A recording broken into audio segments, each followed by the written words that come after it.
तो अब हम लोग दूसरा प्रमेय थेल्स प्रमेय का विलोम सिद्ध करेंगे। थेल्स प्रमेय सिद्ध कर चुके हैं।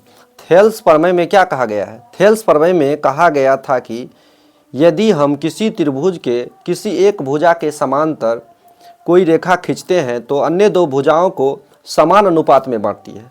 ठीक उसके विपरीत थेल्स प्रमेय का विलोम है।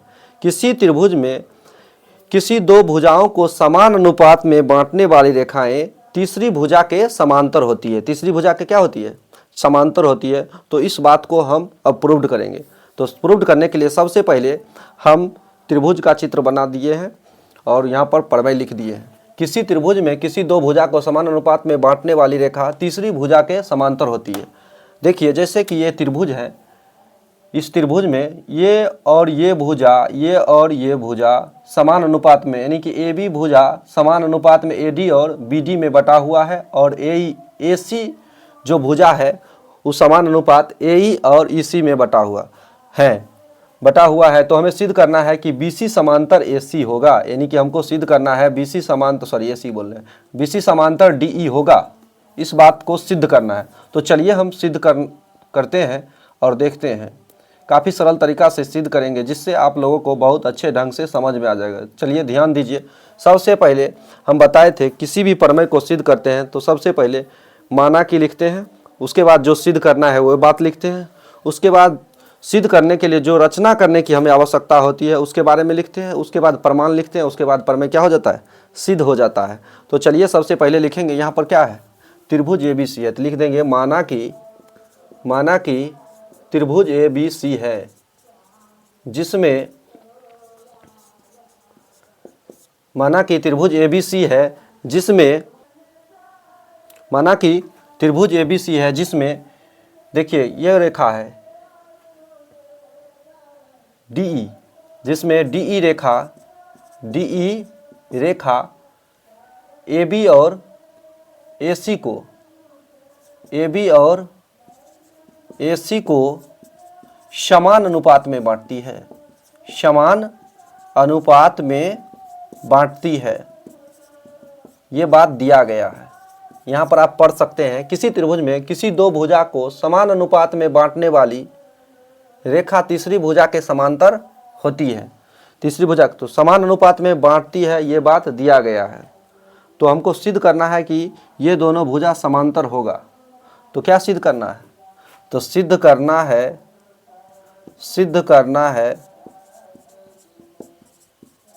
BC समांतर DE होगा। सिद्ध करना है BC समांतर DE होगा। तो सबसे पहले हम एक रचना करेंगे।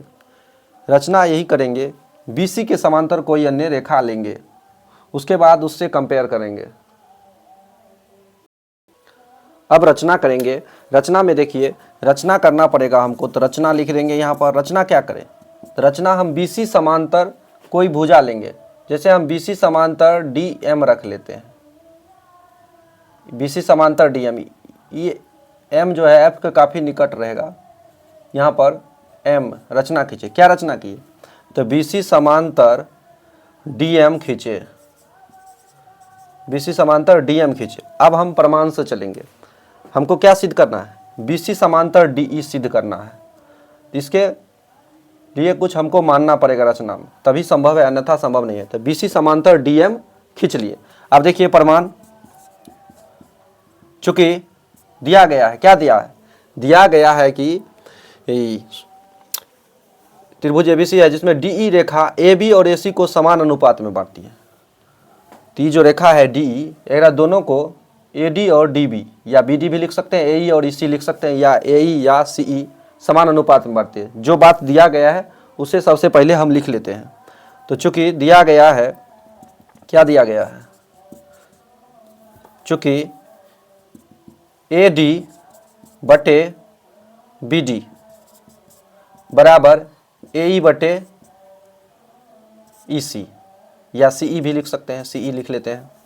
ये बात हमको दिया है, प्रमेय में ही दिया गया है। तथा अब चूंकि एक हम रचना किए हैं, अब रचना के माध्यम से उस भुजा के अनुपात को लिखेंगे। रचना क्या किए हैं? BC समांतर DM। तो BC समांतर DM है, BC समांतर DM है। जब समांतर होता है तो इसका ये दोनों भुजा समांतर खींचे हैं तो इसका अनुपात आप लिखेंगे। तो इसलिए इसमें देखिए AD बटे BD बराबर, इधर इसको समांतर लिए हैं DM को, तो AM हो जाएगा। इसका भुजा क्या अनुपात क्या होगा, AM बटे MC, AM बटे MC, AM बटे MC लिखिए या CM लिखिए, AM बटे MC लिख देंगे, ठीक। उसके बाद इसको समीकरण फर्स्ट और इसको समीकरण सेकेंड मान लेंगे।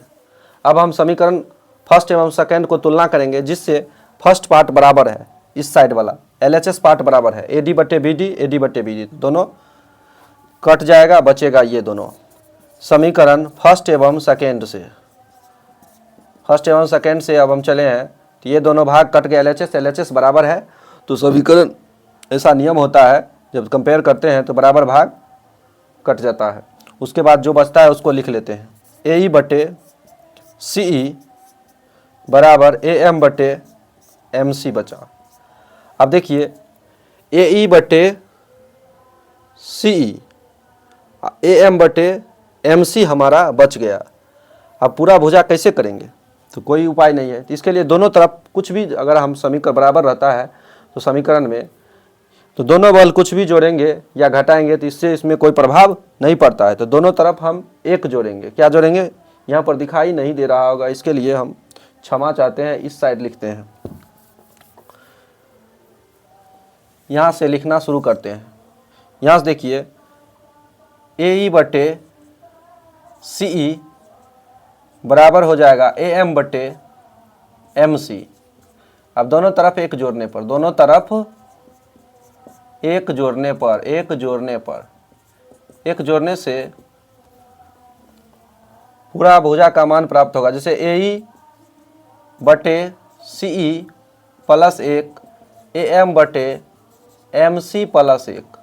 अब देखिए CE और यहाँ पर नहीं कुछ तो एक रहता है, तो इसका LCM लेंगे। CE बचा नीचे में, बचा AE और जोड़, एक बार इसको पढ़ेंगे तो CE यहाँ पर एक है, एक को CE पढ़ेंगे, इसका भिन्न को जोड़ बना रहे हैं तो इसमें CE ऐड हो जाएगा, CE ऐड हो जाएगा। तो देखिए AE प्लस CE, तो ये पूरे भुजा बन जाएगा, पूरा भुजा का मान प्राप्त हो जाएगा हमें।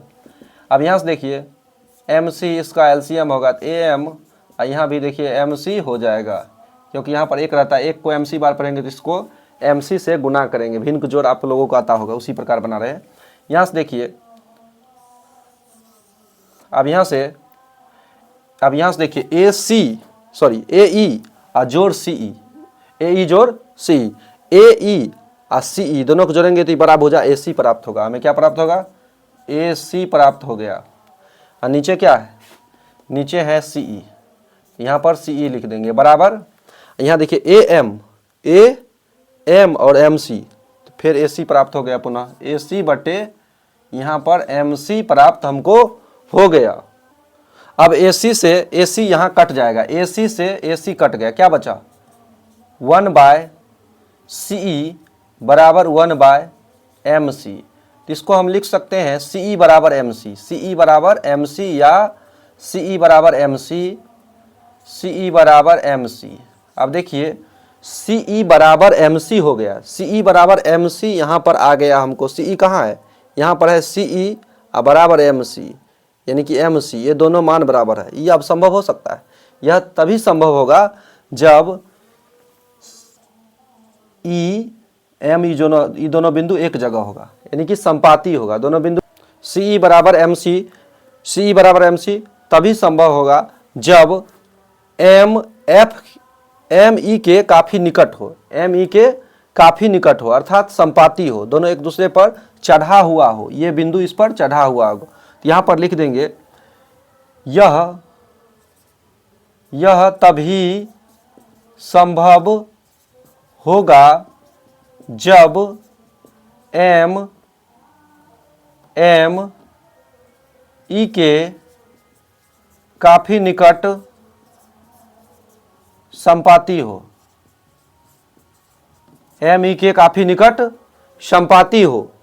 जब MF के काफी निकट है, जब एम एफ के काफ़ी निकट यानी कि संपाती है, तो ये बिंदु मान लीजिए ये एम वाला बिंदु जो है ई के निकट है, अतः ये दोनों बराबर ही हो गया।